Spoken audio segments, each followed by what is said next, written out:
I think we just cut a $120 part in half. Why the hell did we do that? Because we were too lazy to take the engine out of the car.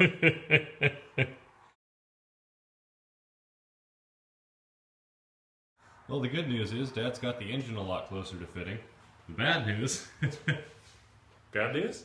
I mean, every bit of gas in the tank all over the shop floor? Yeah, no, that's not bad news. But the engine's sitting nice. Now all I have to do is figure out how to get the steering around it. Looks like we're going to have to do an electric fuel pump because there's no way the mechanical is going to work. It's right in the way of the steering. So Dad, what the hell is this? That's a cheesy motor mount designed to put a 302 into a 1967 Triumph. Cool. We have a 1/4 inch between exhaust and frame. And mounts. Yeah, you can see there's not an awful lot of room to swing a dead gerbil in here. Well, we're going to take that room up with this. Look at all that extra room we got under there.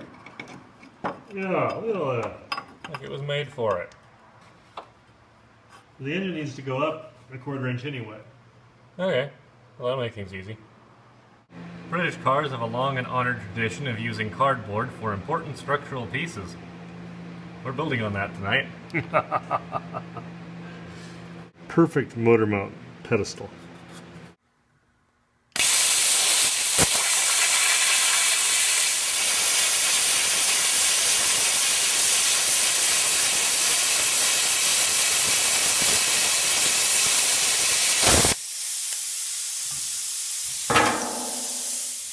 Just that easy.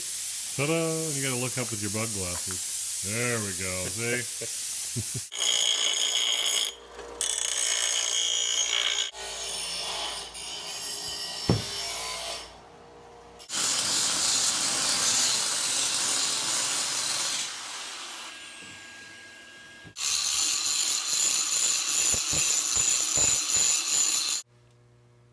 So here's our concept.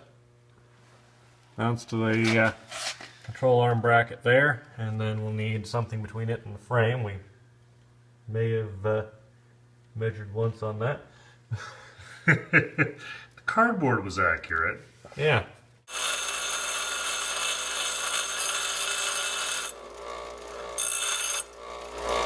There you go, good as new. All we need to do is Where they are. stick a little rubber bung in between that and that, and In theory, we have a motor mount. yeah, theoretically that bung will hold back the torque of a roller cam V8. What could go wrong? The bung. Ooh. Well, we've got ourselves two mount plates. One there, and one there. The one on this side fit really, really nicely, because this is the side that Dad made the template from. The one on this side, That side's screwed. yeah, we had to lengthen this one a little bit because somebody tried to repair this AR mount out of like Door straps? yeah, some kind of door strap or something. After we don't know what they did, but it clearly didn't agree with the car. Anyway, yeah, that one was a little more fun, but they're both made, and Sooner than later, that'll fit in there. yeah. Yeah, we just got to pluck the motor out so we can weld those in properly, figure out how to get the rubber bits in there. And everything else. Yeah, build one of those for this side. You know, when I start listing it out, it starts to seem daunting. Let's just do it. Yeah, I'll stop talking. Yeah. So I got the motor mount put together for the driver's side now. And this is what it had to look like to get around everything. And then we have to just fish it down here. All that extra room we have to spare.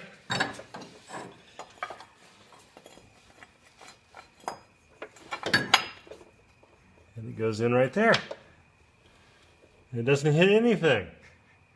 And there we have it. Tack this plate down, weld it up once the motor's out again. And we just need to put a rubber thing in between there and there. We're good to go.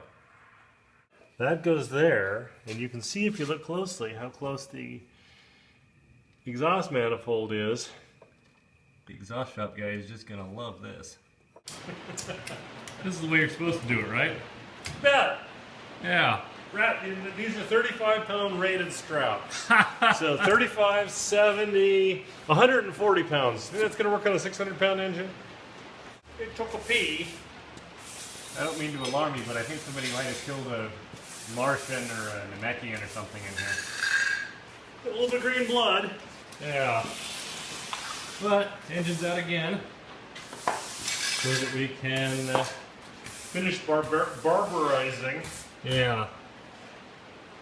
Got some more hacky splicey to do in the engine bay. You got any more kitty litter? When have we ever had kitty litter? I just brushed the dirt into it. Okay, put that on the list along with the thermostat. Oh yeah, I should show you guys our heating system. Thermostat kind of crapped out, so we redneck rigged her for now. But yeah, now that it's out, we can pop this tail shaft off, put the S10 tail shaft on, and move the shifter to a slightly more useful location. And I'm sure it'll happen just that easily. Yeah. Take about, what, 6 minutes? Yeah, just bolt on, bolt off. We won't find any bad surprises or dead toads or anything. No. Nah. Optimism. It's gonna be easy. Hey, look at this. Factory shine in a minute. Yeah, that 20-year-old respray of resale red never looked so good. Wet sanding it with all the grinder sandings. The hack and slash marathon continues. Yeah. Might need to do something about this sooner or later. Yeah, I don't know. That's overrated. We got this side all cleaned up. Dad decided he liked it so much we should do the other side too. So we're starting on that.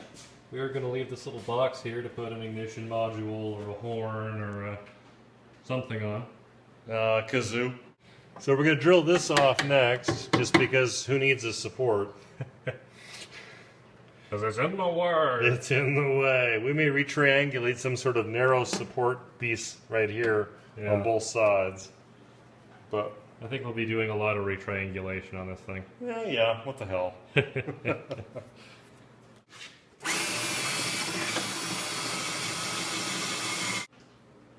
Oh, that's one we got done in a while. Explains why my back hurts. So here we have the transmission tore apart. Starting to come apart anyway. Just wanted to show this off if we hadn't yet. This is where the speed sensor goes. This is what the previous owner jammed in there. Shaved down 17mm socket with a nut and bolt stuck through it to clog the inside hole. It was just jammed in there like that with a little keeper on it. Well, I'll say one thing for this modification. At least you need to use a copper washer to keep the oil from leaking. I like what I see. No surprises. Yeah. Not too much schmoo. Not too much schmoo at all. The trick we have next is to get this from there out to here, and you can see this is a slightly smaller surface. This is machined for the speedo, so you have to do a little bit of a shim in order to put the speedometer gear in the right place. Okay, we got the top plate off, and we drove out a little pin from there with part of a IBM's electric typewriter, because we're classy like that. Now we're going to take the whole thing apart and screw everything up. And here goes. The reason we got to do this is that we're swapping out the tail shaft to move the shifter, so the shifter rod. A little bit shorter. Just a wee bit, yeah. There are a few other differences too, so we'll have to take a close look at that. Well, we got good news and bad news. The good news is, after a certain amount of screwing around, we managed to get the tail shaft on. It's not fully bolted on yet. We haven't schmooed it. We need to put some silicone on here and put it all back together again. But it's all in. It all works. So that tells us that the parts are indeed compatible. Unfortunately, the shifter we have won't work with it because apparently the other one has a much larger shifter box thingus for some reason. Well, we decided we'd take a minute and inspect the clutch. So we pulled out the clutch actuation army mafuxit. Throw-out bearing. And the throw-out bearing, which is, not in wonderful shape. And we looked in here, and I think we need to do a pilot bearing, because They ain't supposed to look like that. I could be wrong. I don't think the needle bearings are supposed to be in a heap. I think they're supposed to be in a race. It's got a little topography. I've seen a lot worse. Yeah. But yeah, the kid didn't know how to drive. And he just chowdered the clutch. Well, luckily you didn't chowder the trans. Yeah. This is the largest piece of the pilot bearing that we were able to recover. The rest of it is going to be a little more difficult to get out. There's not much of a lip in there.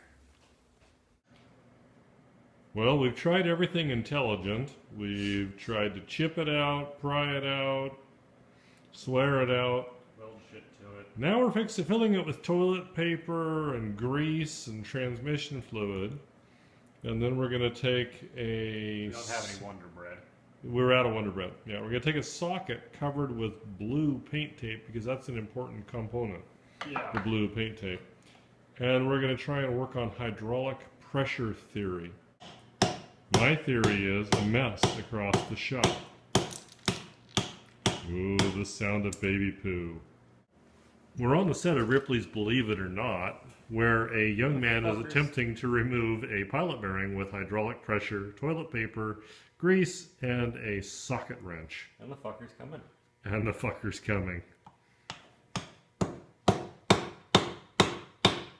The pilot bearing, not the young man. I should make that clear. He gets excited about engine work, but not that way. Believe it or not, grease works. Took 2 sockets, a lot of paper towels. Of course, A lot of wheel now bearing instead grease. of a pilot bearing, we have a 3/8 ratchet socket stuck in the end of the crankshaft. No, not really. It'll pull right out. Hopefully. Remember, the ABCs of welding are always be comfortable. I say, leaning over the fender.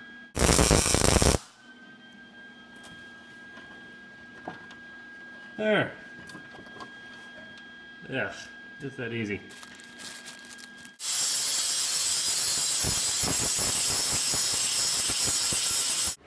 Well, I got the motor mounts all burned in, painted up.